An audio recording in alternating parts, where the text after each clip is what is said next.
میرے محترم سامعین، آپ حضرات کی خدمت میں حضرت امام ابو یوسف رحمۃ اللہ تعالی علیہ کا ایک واقعہ ذکر کرتا ہوں، اور اس میں آپ اس بات کا اندازہ لگائیں کہ ان حضرات کے دلوں میں اللہ رب العزت کا کس قدر خوف اور ڈر موجود تھا۔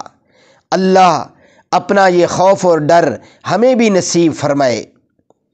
امام ابو یوسف رحمۃ اللہ تعالی علیہ نے اپنے وصال کے وقت حق تعالیٰ سے عرض کیا کہ خدا بندہ، میں نے اپنے زمانے قضا میں جہاں تک مجھ سے ہو سکا ہے خلاف حق فیصلہ نہیں کیا، نہ کسی فریق کی رعایت کی ہے، ہمیشہ حق کی حمایت کی ہے، مگر ایک بار مجھ سے یہ غلطی ہو گئی کہ خلیفہ ہارون الرشید کا مقدمہ ایک یہودی کے ساتھ تھا۔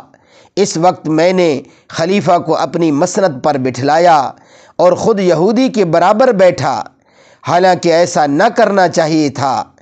پھر فیصلہ میں ڈگری میں نے یہودی ہی کو دی، مگر فریقین کی نشست میں جو مساوات لازم تھی اس میں مجھ سے غلطی ہو گئی۔ اس گناہ سے میں توبہ و استغفار کرتا ہوں اور معافی چاہتا ہوں۔ پھر امام ابو یوسف بہت روئے اور اس لغزش پر بہت اہتمام سے بار بار استغفار کیا۔ اس سے آپ کو یہ بھی معلوم ہو گیا ہوگا کہ یہ حضرات مجتہدین خدا تعالیٰ سے اس قدر خائف تھے اور وہ اتباع احکام کا کس درجہ اہتمام کرتے تھے۔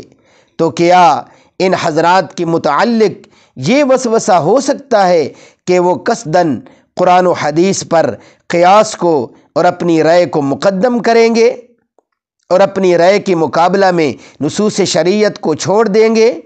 جو لوگ ان کی شان میں ایسی سخت بات کہتے ہیں وہ اپنی عاقبت کی خیر منائیں۔ سبحانک ھذا بہتان عظیم۔ اللہ رب العزت ہمیں ان حضرات کی دل و جان سے قدر کرنے کی توفیق عطا فرمائے اور ان کے نقشہ قدم پر چلنے کی توفیق عطا فرمائے، اور ان کی طرح اللہ ہمارے دلوں میں بھی اپنا خوف اور ڈر بیدار فرمائے۔